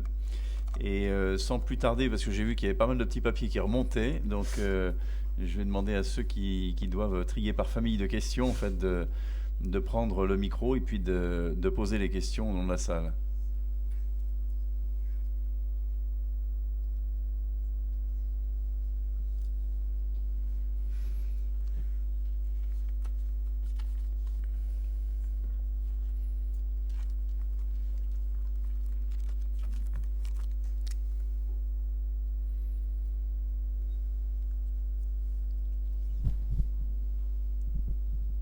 Oui. Donc une première question. Dans une entreprise, comment faire cohabiter, travailler ensemble la génération Y avec la génération X ? Sachant que c'est le hit parade des questions, puisqu'on l'a eu à peu près 5 fois. D'accord. Alors, je crois que j'ai essayé de dire des choses. En fait, moi, ce que je crois profondément aujourd'hui, c'est qu'il faut penser l'intergénération comme l'interculturel. En fait, c'est du même ordre. Je ne sais pas si certains d'entre vous ont l'expérience d'être allés, ou peut-être dans leur entreprise, de travailler avec des étrangers d'autres pays, ou d'avoir fait cette expérience. Voilà, c'est vrai que c'est un défi. En fait, c'est le défi de travailler ensemble dans la différence et dans la différence de culture. Il ne s'agit pas que on fasse, voilà, que ça soit. Si l'entreprise elle est à plusieurs générations, il ne s'agit pas que ça soit tout soit fait pour que les Y soient bien et puis que les autres soient mal, ou inversement. Vous voyez, c'est toute une recherche. Qui se fait par, moi je crois, la clé c'est l'échange. Et je rêve en fait, je passe beaucoup de temps à faire comme ce soir des conférences sur essayer d'expliquer la génération Y aux générations précédentes, mais je pense qu'auprès des Y, il faut faire des conférences sur la génération X et la génération baby-boomer pour l'expliquer aux plus jeunes. Je ne sais pas si ça s'est fait dans votre diocèse, mais j'ai eu de très beaux échos dans d'autres diocèses. Ils ont fait, parce que la question que vous avez en entreprise, vous voyez, par exemple, vous l'avez exactement aujourd'hui sur les différentes générations de prêtres. Avec les jeunes prêtres qui arrivent, pas du tout avec les mêmes expériences, perspectives, visions que les prêtres des générations précédentes. Vous voyez ? Et donc, dans certains endroits, ils ont pris le temps de se dire, ben voilà, nous, ce qui nous a formés, ce qui nous motive, comment on voit la mission, et pourquoi on décide de mettre un pull jacquard et pas un col romain. Vous voyez ? Et à l'inverse... Voilà, et à l'inverse. Et c'est pour les mêmes raisons. C'est exactement pour les mêmes raisons que les uns mettent le col romain et les autres le même pas. C'est pour la mission, vous voyez. Mais ils n'ont pas grandi dans le même monde avec la même vision de la mission. Voilà. Et ils arrivent à se le dire. Alors, je vous donne cet exemple, mais parce que je crois qu'en entreprise, il y a ce vrai défi-là. À essayer d'expliquer, ben voilà, nous, génération X, qu'est-ce qui nous a formés, façonnés, avec quoi on est arrivé dans le monde du travail, qu'est-ce qui nous motive, et pourquoi on voit les choses comme ça, et pourquoi on ne supporte pas que les petits jeunes ils passent leur journée à travailler en écoutant de la musique, vous voyez. Et quand les petits jeunes ils peuvent dire, bah oui, mais voilà, moi la musique, sans musique je peux pas vivre. Moi, il faut pouvoir parler et expliquer les choses, vous voyez. Ou écouter de la musique, ça m'aide à davantage me concentrer. C'est à vérifier, vous voyez, mais voilà. Moi, je crois qu'une des clés, c'est arriver à se dire les choses et après à élaborer ensemble les règles communes, parce qu'effectivement, si le génération Y veut prendre 10 cafés sur le bureau, la table de bureau partagée avec son voisin, bon, voilà, il y a des choses, il faut se donner des règles. Et à un moment donné, il y en a un qui décide au final. Mais... Alors, un autre groupe de questions autour des limites. Comment, finalement, initier la génération Y, puis peut-être Z, à l'apprentissage des limites de la société, les propres limites personnelles. Finalement, ce paradoxe entre nécessité d'être en relation et puis finalement d'être uniquement, alors comment c'était formulé, voilà, contradiction entre virtualité et manque de relation. Et puis peut-être aussi les dangers d'Internet, comment les initier, comment les protéger. Donc voilà, des questions qui nous sont remontées.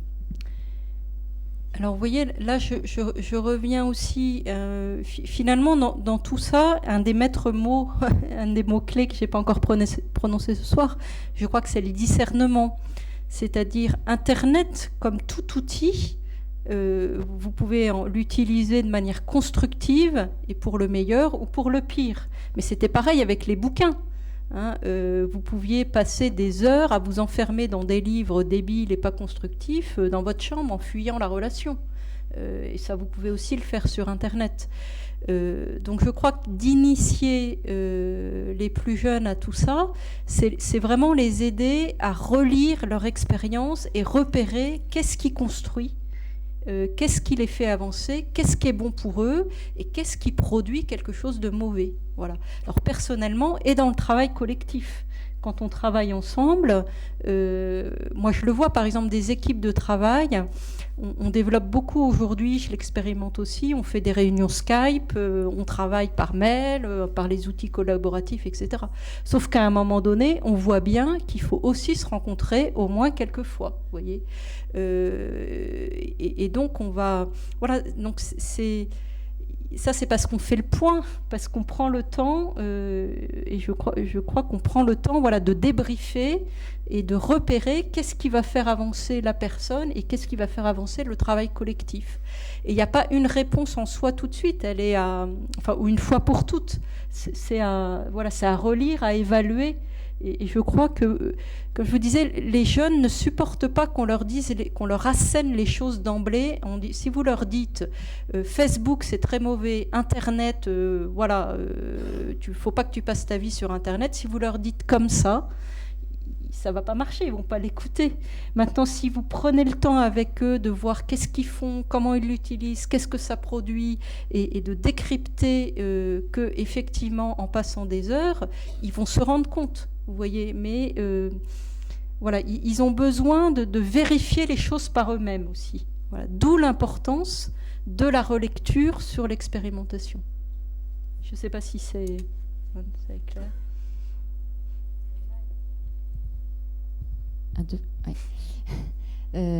Donc on a une question qui concerne la génération Z, parce que finalement ça intrigue. Donc là, vous nous avez parlé de la génération Y, on voit déjà des modifications au sein de cette génération. Est-ce que vous avez déjà des perspectives la concernant, cette génération Z ? Alors, je ne suis pas spécialiste de la génération Z, je la connais beaucoup moins, donc je ne peux pas en dire grand-chose. Ce que je sais, par exemple, pour, comme je vous le disais, échanger pas mal et travailler pas mal sur toutes les questions d'éducation, d'enseignement, avec l'enseignement catholique, les profs, on voit bien que cette génération Z, les enseignants le disent, il faut aujourd'hui... changer beaucoup plus vite d'activité. Voilà, elle est ennuyée encore plus rapidement. Elle a besoin de plus d'interactivité. Donc ça vient changer pas mal de choses dans la pédagogie. Vous voyez, ça c'est un des éléments. Aux États-Unis, par exemple, ils se sont posé la question. Là-bas, l'enseignement est organisé par État. Chaque État choisit. Il y a plusieurs États qui ont fait le choix de ne plus enseigner l'écriture cursive, c'est-à-dire à la main, et d'enseigner directement aux jeunes l'écriture et la lecture sur l'ordinateur. Voilà, donc ça, vous voyez, maintenant, qu'est-ce que ça va donner ? C'est en discussion. Voilà, c'est pas encore très fait. Cette génération Z, elle est en train d'émerger. On n'a pas encore beaucoup de recul pour voir ce que ça produit. Si, une des choses très importantes qu'on peut dire, c'est pas directement sur la question en lien, mais je la dis quand même, parce que je crois qu'il y a une responsabilité éducative extrêmement forte, c'est qu'aujourd'hui, par exemple, on sait que pour la majorité des jeunes, et ça commence dès 9-10 ans, l'accès à la sexualité se fait par la pornographie, par Internet et par tout ça. Voilà. Donc ça veut dire, il faut en prendre conscience, les chiffres sont hallucinants. Donc il faut prévenir ça, et il faut aussi, il y a un énorme enjeu aujourd'hui à aider les jeunes à entrer et avoir une éducation globale sur tout ce qui est affectivité, relations et sexualité, pour qu'ils ne réduisent pas, qu'ils n'aient pas de la vision de la sexualité uniquement ce que montrent les films porno. Sinon, ils pensent que c'est ça la normalité. Vous voyez, donc ça, par exemple, c'est un exemple très concret qui peut d'ailleurs aussi avoir des impacts dans le monde du travail. Vous voyez. Donc ça, il y a quelque chose, il y a une donne qui a changé de par cet accès aujourd'hui beaucoup plus facile, voilà, qui demande aux parents, aux éducateurs, et de donner aux jeunes des lieux pour parler de ça et avoir une éducation qui vise vraiment la relation juste et bonne avec l'autre. Moi, j'ai une question sur la contamination de la génération Y sur les X. Voilà, est-ce qu'elle est effective? Parce que la question était, on trouve que finalement, il y a pas mal de X maintenant qui se comportent aussi comme ça. Oui, effectivement, c'est là que je vous disais, on est tous aussi un peu Y, parce que vous savez qu'aujourd'hui, d'ailleurs, vous avez des thèses qui essayent de vous démontrer que la génération Y n'existe pas. Donc peut-être vous allez regretter, parce qu'en sortant de cette soirée, vous vous direz, mais pourquoi je suis venue là? En fait, ça n'existe pas, la génération Y. Voilà, ça, comme toute approche, elle a ses limites. Donc ce qu'on ne voit pas bien aujourd'hui, c'est qu'est-ce qui est de l'ordre vraiment d'une génération liée à une tranche d'âge, et qui fait que au-delà de 30 ans, ou 35 ans, vous changez. Vous voyez, par exemple, dans la question du rapport au temps, on sait qu'aujourd'hui, quelque chose qui fait vraiment seuil et qui fait basculer dans un autre rapport au temps, c'est l'arrivée du premier enfant. Peut-être vous l'avez... Voilà, quand vous avez votre premier enfant qui arrive, vous vous projetez autrement dans l'avenir, vous avez une responsabilité.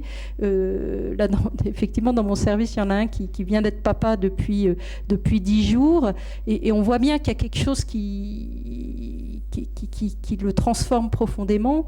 Et donc là, vous voyez, le rapport au temps que j'ai essayé de vous dire sur la génération Y, il y a quelque chose qui va bouger.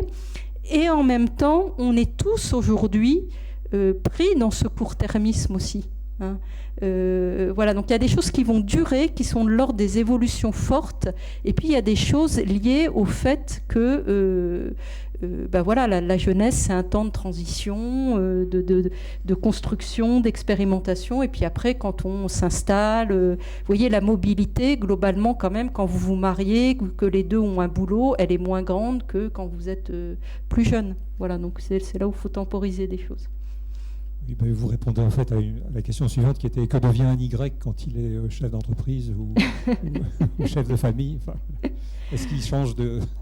Voilà. Non, mais, et puis après, ce qu'il faut bien avoir en tête aussi, c'est pas parce que vous êtes génération Z ou génération Y que d'emblée, vous allez forcément bien savoir utiliser Internet, les tablettes, les smartphones et tout ça.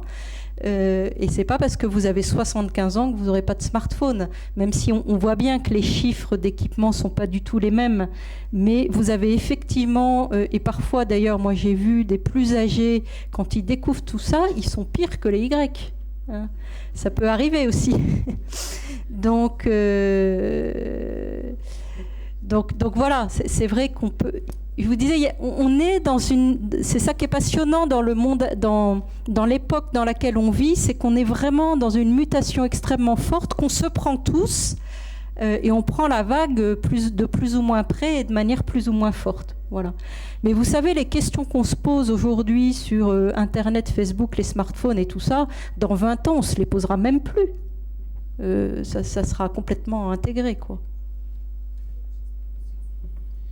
Une question d'un professeur, sans doute, qui demande comment lutter contre le manque de concentration des étudiants et leur aptitude à être des consommateurs et de perdre le goût de l'effort. Bon, c'est pas forcément ce que vous avez dit dans votre topo par rapport à l'effort que sont capables de faire les jeunes, mais bon, voilà. Alors, c'est vrai quand même, si vous voulez, fondamentalement, ce qui change, c'est quand vous vous construisez dans l'écrit. Voilà, les générations précédentes se sont construites beaucoup plus d'une manière linéaire. On déroule des choses. Voilà, on a une approche assez assez linéaire, rationnel, alors que les générations les plus jeunes, si vous voulez, elles raisonnent et elles travaillent un peu comme sur Internet. Voilà, on passe d'un truc à l'autre dans la fluidité. Donc on est beaucoup moins... Il faut voir ce qu'on met derrière manque de concentration et d'effort. En fait, est-ce que c'est réellement un manque de concentration et d'effort ou c'est la difficulté à reconnaître un autre modèle de fonctionner qui est beaucoup plus fluide, qui passe d'un truc à l'autre, qui peut appréhender bien plus de choses, mais peut-être pas d'une manière aussi approfondie.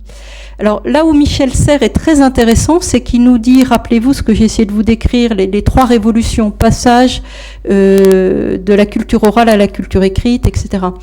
Il dit en fait, à chaque révolution culturelle, on perd des choses et on en gagne d'autres. Quand on est passé de la culture orale à la culture écrite, on a perdu une grande capacité de mémoire. Et parfois, on retrouve des tribus ou même des gens qui sont beaucoup plus dans la culture orale. Ils se transmettent des tas de choses, des contes. Enfin, voilà, ils ont une mémoire bien plus grande. Aujourd'hui, on n'a quasiment plus de mémoire. C'est notre cerveau, c'est notre ordinateur. Donc, on perd des choses et on en gagne d'autres.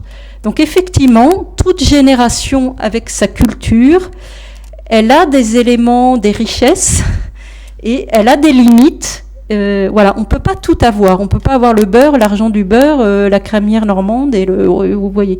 Donc, c'est là où c'est intéressant de travailler ensemble. C'est qu'effectivement, les uns ont une capacité beaucoup plus grande, voilà, d'adaptabilité, de souplesse, d'innovation, de créativité, et les autres ont une capacité beaucoup plus grande, peut-être d'organisation, de structuration, de persévérance, vous voyez. Une question sur les loisirs de la génération Y. Comment se détendent-ils? Comment aussi se régénèrent-ils? Voilà. Comment ils prennent leurs vacances? Comment ils s'organisent? Est-ce que c'est sur le même... Alors, comment ils prennent leurs vacances? Vous voyez, vous avez les grands-parents qui, au mois de novembre, voudraient faire le planning de l'été et savoir à quel moment chaque enfant va venir en vacances pour organiser les choses. Voilà. Et vous avez la génération Y qui tout d'un coup décide qu'elle est fatiguée et va regarder sur les sites Liligo ou autres le dernier bon plan d'avion pour partir dans 2 jours et qui embête ses parents parce que c'est que à la mi-août qu'elle va dire qu'elle va débarquer dans la maison de famille 2 jours après. Voilà, ça c'est des choses... Alors après, ce qui est sûr, c'est aussi, vous voyez, toutes les années, les 30 glorieuses, les 35 heures, c'est beaucoup développé toute cette civilisation des loisirs, du sport et des loisirs. Et c'est sûr que pour la génération Y, aujourd'hui, il y a une place forte du sport et des loisirs. Moi, ce que je perçois aussi, c'est que plus vous passez de temps devant les écrans, en fait, plus il y a besoin, alors on le voit aussi là très clairement dans l'église ou dans d'autres lieux, il y a besoin que les choses aussi soient incarnées, passent par des gestes. Il y a besoin, cette génération Y, elle fait beaucoup de sport globalement, il n'y a pas qu'elle, hein. Elle aime la fête, la danse, voilà, parce qu'il faut aussi qu'il y ait des gestes et comme on ne peut pas simplement vivre dans les écrans, vous voyez, donc plus ils passent de temps devant les écrans, voilà, plus il y a besoin aussi d'autres lieux où ça s'exprime autrement, d'une certaine manière. Après, c'est vrai que c'est une génération, voilà, pour qui les loisirs comptent et qui voyagent beaucoup plus, en tous les cas beaucoup plus facilement, ça c'est sûr que les générations précédentes. C'est un de leurs principaux centres d'intérêt, c'est les voyages. Voilà, en gros, les voyages, le sport, la musique. Alors tout ça, ça coûte cher. Quel est le rapport à l'argent de la génération Y? Alors, écoutez, les dernières enquêtes montrent que pour plus de 50% de cette génération, en fait, ils sont sortis du matérialisme. Ça ne veut pas dire que l'argent n'a pas d'importance, mais quand même, ils le relativisent.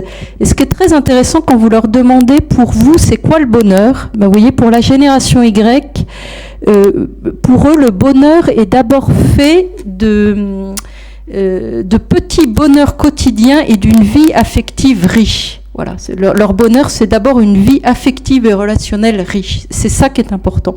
Et on voit émerger aujourd'hui, effectivement, toute une génération. Alors, à la fois, elle a grandi dans ce monde de pub, dans les marques. Voilà, elle a quand même envie d'avoir le dernier iPhone, d'une certaine manière. Mais quand même, pour beaucoup, ils sont sortis d'une vision matérialiste et ils aspirent à autre chose. Voilà. Et ça, je crois qu'il faut aussi l'entendre. Et c'est vrai que, par exemple, dernièrement, je lisais une très bonne analyse c'était Dominique Volton, qui est un des grands sociologues actuels qui décrypte pas mal de choses et qui disait, par exemple, vous voyez, si le pape est aussi populaire, c'est aussi parce qu'en fait, il est en phase avec des tendances de fond et une aspiration de la société dont on n'a pas pris la mesure, qui aspire à autre chose que cette société, voilà, uniquement de consommation, de fric et de. Quand vous voyez, voilà, ces messages de sens-là, ils répondent à quelque chose à quoi aspirent les gens. Et en particulier la génération Y, je crois qu'elle aspire à autre chose et qu'elle a une très grande soif qui est peut-être pas suffisamment entendue et honorée. Voilà. Mais c'est aussi une génération paradoxale. Donc, Oui, une question tournée vers l'entreprise. Cela concerne donc la difficulté de certains corps d'activité à trouver donc des salariés, comme le bâtiment, les métiers de bouche. Comment espérer valoriser ces activités auprès des jeunes Y ? Oui, alors je sais que par exemple dans le bâtiment, c'est très difficile de trouver du monde pour, entre autres, je crois, 2 raisons. C'est-à-dire, d'abord, on a un système scolaire qui ne valorise pas du tout et pas suffisamment l'apprentissage, les métiers techniques, artisanaux, voilà, que c'est des métiers durs, hein, être maçon, et que les salaires ne sont pas à la mesure de ça. Hein, donc c'est vrai que je dis ça parce que j'ai un frère qui bosse dans le BTP et j'ai pas mal entendu ces problèmes et ces questions. Je sais pas trop. Ce qui est sûr, c'est qu'aujourd'hui, vous voyez, ce qui est très important aussi pour la génération Y, elle accorde une importance très forte à l'image. Voilà. Et je pense que pour ces métiers-là, il y a un vrai problème d'image. Voilà, parce qu'être maçon ou être sur les chantiers, c'est pas valorisé ni valorisant, peut-être pas assez reconnu. C'est vrai que le métier est physique et dur et qu'on a des générations qui sont moins habituées à ça. Mais peut-être, vous savez, c'est l'histoire du. Je ne sais plus qui racontait ça.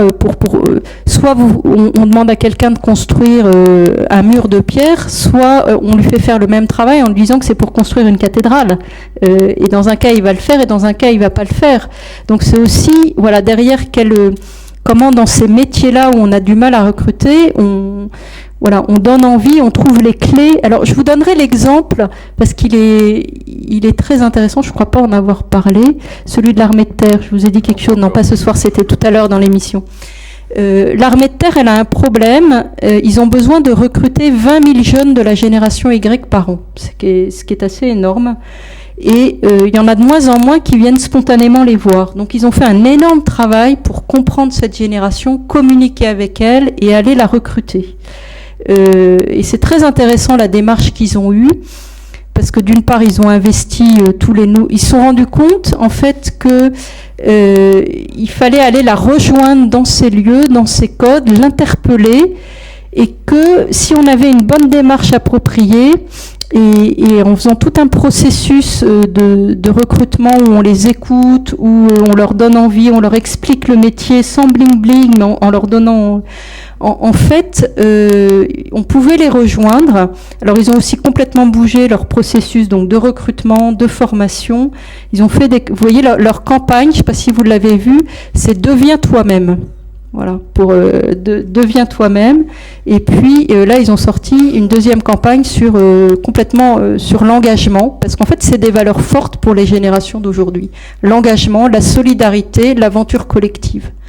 Mais ça leur a demandé d'adapter beaucoup de choses pour donner envie, et ils vont dans les cités, ils vont dans les écoles, ils vont sur les salons et aller à la rencontre des jeunes. Voilà. Alors je crois que pour recruter, là vous citez le BTP, mais d'autres métiers, c'est comment on déploie une démarche pour aller rencontrer, interpeller et faire découvrir le métier qu'on veut proposer au-delà des clichés et des stéréotypes que les jeunes ont dans leur tête. Et ça passe par la relation. Et je termine en disant que l'armée, pour faire ça, elle a envoyé ses meilleurs soldats ou ses meilleurs responsables qu'elle a formés aussi vraiment à être dans une écoute des jeunes pour faire émerger leurs aspirations, leurs attentes. Et ils ont formé des gens à aller témoigner de leur métier auprès des jeunes. Voilà. Ce qui est une des clés aujourd'hui, vous voyez bien l'importance, on le voit bien dans la pastorale, mais c'est pareil sur les métiers pour le recrutement, c'est de pouvoir témoigner d'un métier qui vous passionne et comment vous transmettez cette passion. En fait, c'est ça la problématique. La question, tout ce que vous nous dites sur la génération Y, la génération des jeunes, qu'est-ce qu'on peut en dire, je ne sais pas moi, d'un jeune Africain ou d'un Sahélien ou d'un Coréen? Je ne sais pas, est-ce que c'est la même mutation qu'il y a, est-ce que c'est mondial comme perspective ou je sais pas. Oui, alors je l'ai un petit peu évoqué tout à l'heure, et si ça vous intéresse, si vous voulez creuser ça, vous irez voir une enquête extrêmement intéressante qui s'appelle Jeunesse du Monde, qui a été donc faite dans 25 pays du monde, de tous les continents. Et c'est là où je vous ai cité là, que les jeunes disaient en majorité qu'ils se sentaient appartenir à l'humanité, en fait. Moi, ce que je repère, pour avoir aussi la chance de rencontrer pas mal de jeunes d'autres pays, puis surtout mes alter-ego des autres conférences épiscopales au niveau européen et international, la mutation, tout le monde la vit de plein fouet, parce que le numérique est partout aujourd'hui. Et vous avez même des sociétés où ils passent, c'est encore plus brutal, parce que quelque part, ils passent des générations qui ont grandi dans une société très traditionnelle aux nouvelles générations qui sont branchées sur Internet, qui accèdent aux études et qui sont ouvertes à tout ça. Alors, en même temps, il faut faire une grande différence. Ce que j'ai repéré, c'est que dans les pays plutôt du Sud, il y a une très grande différence entre les jeunes urbanisés des villes et qui accèdent à l'enseignement supérieur, qui sont assez proches de nos Y, et les jeunes des villages qui grandissent quand même dans un autre contexte. Après, il ne faut pas non plus faire fi quand même de la culture première. On s'aperçoit par exemple que les Coréens, les Japonais sont à fond, peut-être encore plus que nous, sur tout Internet, les réseaux sociaux et tout ça. Mais ce qui est très intéressant, on voit que chacun investit le numérique aussi avec sa culture première au sens de la culture du pays. Moi, je l'ai vu par exemple avec les jeunes Africains, j'en ai eu beaucoup à l'aumônerie de Créteil.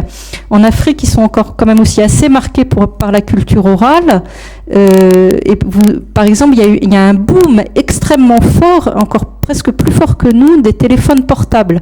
Et ils sont passés directement, quasiment, de téléphone, ils avaient à peine le téléphone fixe, qui sont passés au téléphone portable. Et les jeunes, effectivement, dans les villes qui ont accès sur Internet, ils voient tout ça, ils grandissent avec le monde entier. Donc je dirais qu'il faut prendre la mesure, comme je vous disais, on a la première génération mondialisée et globalisée qui a autant de caractéristiques communes. Mais après, quand on parle des jeunes, je vous l'ai évoqué pour la France, mais c'est pareil pour le monde, il faut avoir en tête qu'on a des inégalités extrêmement fortes entre quand même, et dans certains pays, c'est une majorité de jeunes qui sont dans la galère, dans la pauvreté, et puis les jeunes diplômés, qui voyagent, ceux qui viennent étudier ici ou même qui émigrent, c'est l'élite de leur pays. Vous voyez, les autres, ils restent au village, quoi. Donc il y a des contrastes quand même très très forts, et il ne faut pas oublier aussi toute cette jeunesse qui s'en sort pas avec ce nouveau monde. Voilà, il y a aussi, on sait qu'en France, par exemple, on peut évaluer globalement 80% des jeunes qui s'adaptent à toutes ces évolutions, qui vivent avec tout ça, et 20% qui ont du mal. Sœur Nathalie, merci de nous avoir éclairé sur cette thématique. On peut encore vous applaudir.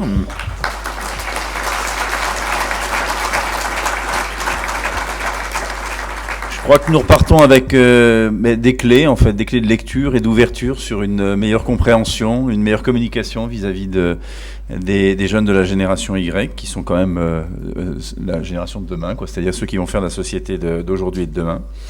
Je remercie également celles et ceux qui ont fait en sorte que techniquement cette soirée soit réussie. Donc je pense notamment aux équipes d'essai.